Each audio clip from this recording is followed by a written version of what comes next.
También me gustaría partir de una premisa que ustedes plantean, y es que en realidad el estado de situación actual con los movimientos feministas surge o es una consecuencia de lo que fue el derrumbe, ¿no?, de la URSS después de la caída del muro de Berlín. Y ustedes lo explican, más palabras, palabras menos, que queda como una izquierda un poco, las estructuras quedan desperdigadas, sin contención, ya sin clientes, y que de alguna manera se tienen que reciclar y del obrero explotado pasan a prestar atención a las, creo que ustedes dicen algo así como las almas marginadas, ¿no?, las oprimidas, desde otro punto de vista, y entonces empiezan a crear nuevas ONGs y buscan nuevas fuentes de financiación, y de alguna manera todo eso va creciendo con otras banderas, hasta convertirse hoy en los secuestradores, poco menos, del pensamiento, ¿no? Así lo plantean ustedes. A mí me gustaría que me pudieran andar un poquito más en esa teoría, porque en realidad uno podría pensar que el movimiento de la mujer que busca y reclama por derechos es bastante anterior, incluso estamos hablando de la Revolución Francesa, si se quiere, ¿no? Por eso mismo el libro empieza con esa parte, con la primera ola del feminismo, que no todos lo recuerdan, pero no se llamaban a sí mismas de esa forma, se llamaban sufragistas, porque estaban informadas de alguna manera por otro tipo de filosofía social, que era la que reinaba y la que hegemonizaba la escena política en aquellos entonces. Era la filosofía de las revoluciones liberales que se vivieron en Francia, en los Estados Unidos, en Inglaterra. De modo que nosotros no tenemos la tesis de que la izquierda crea el feminismo de hoy. Lo que nosotros afirmamos es que toma lo que había, le da un nuevo sentido militante, le inyecta otro tipo de discurso político y social y manda una militancia, una mascarada que suena simpática para muchos, que se presenta con unas banderas, pero en el fondo hay otras, que dice una cosa pero hace otra. Entonces es una crítica a un tipo de feminismo. Somos conscientes que el feminismo no existe como un concepto unívoco, homogéneo. Hay muchos feminismos, pero tampoco perdemos de vista que hay un feminismo que es el que hegemoniza al resto hoy en día, que es lo que nosotros llamamos el feminismo radical. En algunos países de Europa incluso y en los Estados Unidos ya lo que empieza a predominar es el posfeminismo, que es un feminismo sin mujer. Acá algo de eso también hay, es bastante curioso, ¿no? Pero la tesis central del libro va por la línea de lo que usted ha dicho, es que en el fondo hay un izquierdismo que sobre todo a partir de los 60 en el primer mundo se da con que el obrero ya no quiere cambiar el mundo, sino que quiere cambiar el auto y que además puede hacerlo en esos países.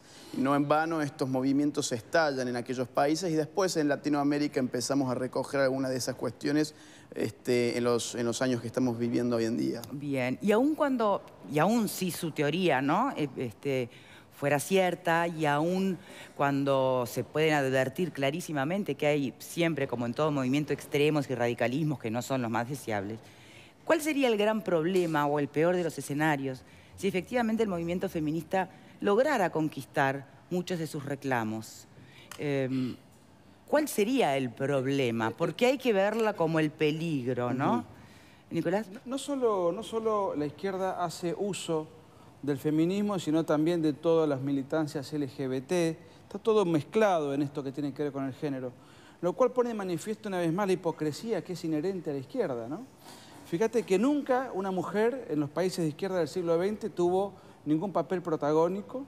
A los grupos homosexualistas todos eran condenados y marginados a los campos de concentración. En la península de Guanacavive es el primer campo de concentración para castigo de homosexuales, lo creó el homicida Che Guevara. En la China de Mao Zedong a los homosexuales se los castraba y si reincidían se los fusilaba. Y en la Unión Soviética a los homosexuales se los mandaba a los gulags. Resulta que ahora los mismos sectores ideológicos que durante el siglo XX a la mujer no le dieron ningún papel protagónico, a los homosexuales los mandaban a los campos de concentración, esas mismas expresiones ahora son los abanderados de la mujer y de las minorías sexuales. Entonces, fíjate vos el engaño, cómo se presentan ante la opinión, porque ¿qué ocurre? Ya no pueden convencer a un obrero, vamos a hacer la revolución, vamos a a confiscar los latifundios, hablarle de la plusvalía, de la alienación, ya todo ese discurso no tiene ninguna vigencia. Necesitan nuevos clientes, nuevos agentes de conflicto y engañar a otros sectores. Bien. Y eso es parte del nuevo marketing de la izquierda. Bien, con este planteo así general me parece que da de sobra para empezar el debate, ¿no? Ustedes son conscientes... Que levanten el resto de la programación. Claro, son conscientes que se está convocando por las redes una marcha frente al legislativo hoy por ustedes, ¿no? En realidad creo que es como repudio a la visita. Pero, para mañana. Me parece normal que las personas que no coinciden con nosotros quieran censurarnos. Si la izquierda toda la vida fue totalitaria y autoritaria, ¿en qué país izquierdista hubo libertad de expresión? O sea que ustedes celebran como bienvenida que les hagan una marcha. Es natural que lo hagan, porque el autoritarismo es inherente a la concepción izquierdista. Bien. La libertad de expresión no existe en Cuba, no existió en China, no existió en la Unión Soviética, y aunque ahora se disfracen con las banderas de los derechos humanos, en la primera reacción que pueden, ponen de manifiesto su verdadera naturaleza, que les es propia. Hay un autor que está muy tratado en el libro que es Herbert Marcuse, que es un poco el padre intelectual de lo que se llamó la New Left, la nueva izquierda en los Estados Unidos, y el padre del Mayo francés, donde en uno de sus ensayos él habla sobre cómo enfrentar la falsa tolerancia. Dice, no hay que tolerar aquello que no esté en las sendas del progresismo. No demos voz a aquellos que no piensan como nosotros, y nosotros somos la New Left. Él le hablaba a los jóvenes en el año 68/69. De modo que esperamos, digamos, que esa praxis política se lleve adelante, porque no solamente está teorizada, sino que ya se ha hecho carne en un montón de otras charlas que hemos ido dando a lo largo de América Latina. O sea, no va a ser ni la primera vez ni la última. Bien. Abrimos el panel para debate con este punto de partida, ¿no? Te cedo a la derecha, Vero. Bueno, por supuesto que respetar todas las manifestaciones. No me parece que sea necesario ir a manifestar afuera de nada. Este es un país que recibe a todo el mundo y escucha a todo el mundo. Sin embargo, hay algunas cuestiones de la realidad de nuestro país que un poco desafían este planteo de ustedes, porque aquí tenemos un gobierno de izquierda y sin embargo, por ejemplo, en estos últimos días yo repasaba algunos hechos, tenemos un partido de gobierno que estaba cumpliendo años, un partido de gobierno de izquierda y que no le dio lugar a ninguna mujer. Las mujeres tuvieron que decir, che, no sería bueno que nos sumen a la proclama porque todos los oradores van a ser hombres. Tenemos un gobierno... Pero entonces que desafía, ¿no? Que va en la línea, dirás. No, yo creo que desafía, porque si estamos hablando de una izquierda nueva, ¿no? Que conquista estas cuestiones ideológicas y que en realidad, entre otras cosas, no le da presupuesto a ninguna de estas luchas. Aquí la lucha de nuestro país ha sido muy clarita y es para evitar los femicidios, para evitar las muertes de mujeres en manos de hombres que resulta que son sus parejas. Y esta mañana escuchábamos al presidente de la República con un enfoque muy claro. No, bueno, no sé, no podemos poner un policía por cada mujer. Entonces, a mí se me genera una disyuntiva, ¿no? Es entonces una izquierda que quiere acceder a los gobiernos, pero no ha accedido, porque en realidad cada vez que accede a los gobiernos no consolida esa ideología de género en sus políticas. Rara vez se han vuelto políticas realmente efectivas. Si lo que se quiere es destruir la familia para comenzar a hacer algo nuevo, no es lo que se ha estado haciendo con cosas concretas. ¿Cómo se visualiza esto entonces de que tenemos gobiernos de izquierda que no dan presupuesto a la lucha de género o a la ideología de género y que ni siquiera atienden cuestiones que tienen que ver con, bueno, comprar más tobilleras, poner medidas de seguridad para que a las mujeres no las maten sus parejas o sus maridos? Porque ya están en el poder, dice Nicolás. No tienen que hacer más esfuerzos. ¿Cómo explicarían ustedes eso?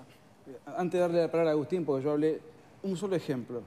Hoy el feminismo en la Argentina tiene un auge formidable y ahora se está debatiendo el aborto. ¿Por qué no se hizo durante la época de Cristina Kirchner?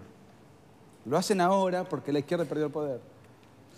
Nosotros tenemos la tesis de que las estrategias de la nueva izquierda, como lo llamamos y como le da justamente título al libro, son estrategias para una izquierda que no tiene el poder del Estado todavía. Es una izquierda más destructiva que constructiva. Es una buena forma de reactivar la militancia, es una buena forma de volverse a presentar con una nueva máscara frente a los medios de comunicación, hegemonizar las aulas, las academias. Una izquierda que ya tiene el poder y bueno, no sé cuán funcional le puede seguir siendo todo esto. Ahora, aquí en Uruguay el aborto se legalizó durante el gobierno de José Mujica, que si bien es representante de izquierda... Sí. no sé cómo usted lo analiza esto, porque en definitiva cae allí también su... Hay un analista político latinoamericano que vive en Estados Unidos muy reconocido, Carlos Alberto Montaner, que escribió un ensayo, El Manual del Perfecto Idiota Latinoamericano, un libro muy antiguo, que le contestaba al compatriota de ustedes, Eduardo Galeano. Él dividía la América Latina como que había dos izquierdas. Había una izquierda herbívora, bastante civilizada, institucionalista, respetable a pesar de ser de izquierda, y había una izquierda carnívora, que era el castrismo, el chavismo, podríamos meter ahí adentro al kirchnerismo, Evo Morales y otras expresiones violentas. Y bueno, y Uruguay siempre fue visto de alguna manera como que era parte de esa izquierda más al estilo socialdemócrata europeo, una cosa muchísimo más amable que las izquierdas más rabiosas que pululan en otras latitudes de América Latina, ¿no? Pero legalizó el aborto y la marihuana. ¿Otras y opiniones? el matrimonio homosexual. Yo creo que es un enfoque removedor el que plantean. Me gustaría salir un poco del eje de la izquierda y la derecha, porque si bien me parece que el aporte, bueno, yo creo que está bien fundamentado. El libro se llama Izquierda. Bueno, voy a decir lo que a mí me parece, ¿no? O yo tengo que opinar lo que vos querés. Señores, por favor. O vos me haces el libreto a mí ahora. Aprovechemos el tiempo, por favor. Entonces, yo creo que lo que sí hay que rescatar es que el siglo XX fue el siglo en el que, con diferentes tonalidades, en Occidente sobre todo, podríamos llamarle la cuestión de la mujer, se puso arriba de la mesa. Ellos citaban el movimiento sufragista, o sea, las mujeres que querían votar, o sea, Uruguay fue el primer país en América que permitió el voto de la mujer y ya había pasado estábamos ya en el borde de la 1927. Pero se popularizó en elecciones nacionales en el 31. Entonces, por un lado tenemos esa cuestión, lo que podemos llamarle, si ustedes quieren, la cuestión femenina en el viejo sentido de la palabra. Y el otro tema que me parece que también se abrió camino en el siglo XX es el tema de las minorías, lo que podemos llamar las minorías sexuales. Hasta no hace mucho tiempo, un par de décadas quizás, lo que podríamos llamar la cuna de los movimientos estos de reivindicación legítima de los derechos de las minorías sexuales, eran perseguidos,